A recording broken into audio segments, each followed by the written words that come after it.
বিসমিল্লাহির রহমানির রহিম। আসসালামু আলাইকুম। আশা করি সবাই অনেক ভালো আছেন। ঈদ মোবারক। সকালে বাইরাকে খেতে দিতে চলে আসলাম, কারণ একটু পরে ঈদের জামাত শুরু হবে। এদের খেতে দিয়ে চলে যাব ঈদের নামাজ পড়তে। এই যে খেতে দিছি, আর ওই যে সব উপরে বসে আছে, আর ওই যে ওই দুইটা ওখানে বসে আছে। আর এরা হচ্ছে ডিম পাড়বে, এখানে ডিম পাড়বে। ডিম পাড়ার জন্য খড়কুটো গুছাইছে, মাশাল্লাহ। আর এদের খুবই খুবই সুন্দর লাগতেছে, মাশাল্লাহ মাশাল্লাহ। ওই যে ও সবসময় একসাথেই ঘুরে বেড়ায়। এখন আজকে ঈদের দিন হওয়াতে আসলে বেশি টাইম এদেরকে দিতে পারবো না, বাসায় কুরবানি আছে। তো এখনই চলে যাব ঈদের নামাজ পড়তে। এদের সারাদিন আর আসা হবে না মনে হয়, এই জন্য একটু বেশি করে খেতে দিছি। দেন এখন চলে যাব ঈদের নামাজ পড়তে। মাছও খেতে দেওয়া হলো, কারণ সারাদিন আর আসবো না, মাছও খেতে দিলাম। যদি পারি তো বিকেলে একটু পানি দিয়ে যাব। আর এই যে আমার হচ্ছে বেগুন হয়েছে আবার, মাশাল্লাহ মাশাল্লাহ। দুইটা বেগুন হয়েছে, গতদিন দুইটা বেগুন রান্না করা হয়েছিল। ওই গাছে আবার একটা বেগুন আসছে, আর এই গাছে তো দুইটা হয়েছে আবার, মাশাল্লাহ।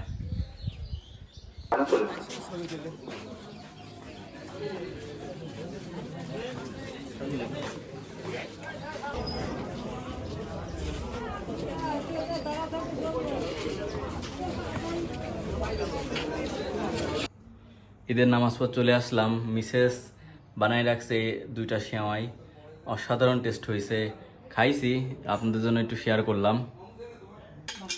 নামাজ পড়ে এই যে কুরবানি শুরু হয়ে গেছে আমাদের, ছাগল কাটা শুরু। দুই কাকা আর দুই ভাই, আর ওই পাশে আব্বু বসে আছে। ছাগল কাটা শুরু হয়ে গেছে। আমরা আসলে নিজেরাই সব কিছু করি, বাইরের থেকে লোক নিই না। আর এটা শেষ হলে মেজো কাকারটা শুরু হবে। প্রায় কাটা শেষের দিকে, কারণ আসলে আজকে প্রচণ্ড রোদ আর এমন গরম পড়তেছে, সবাই ঘেমে যাচ্ছে। দুইটা ফ্যান লাগাই দিছি, তারপরও আসলে গরম কমতেছে না, কারণ এর ভেতরে অনেক মজা আছে। আর এই যে প্রায় শেষের দিকেই দুই কাকা, দুই ভাই আর আব্বু কাটতেছে। এই যে মাথা পড়ে আছে এখানে।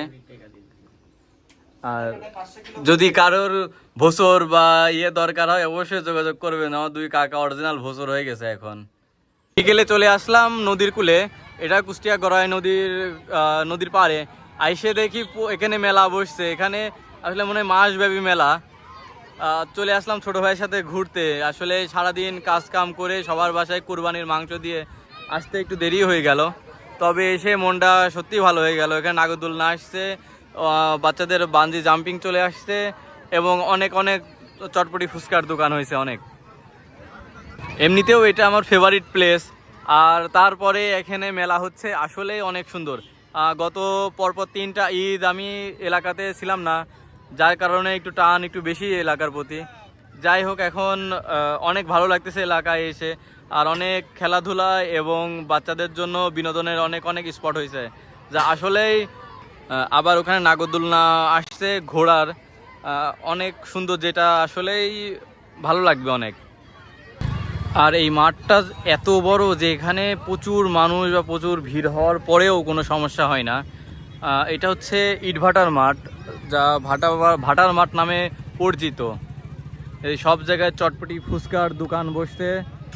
আর নদীর কোল ঘেঁষা হওয়ার জন্য, মানে হওয়ার সুবিধে এত পরিমাণে মানুষ হয় এখানে, আর পরিবেশটাও এত সুন্দর হয় যে নাগরদোলনা ঘোরা শুরু হয়ে গেছে।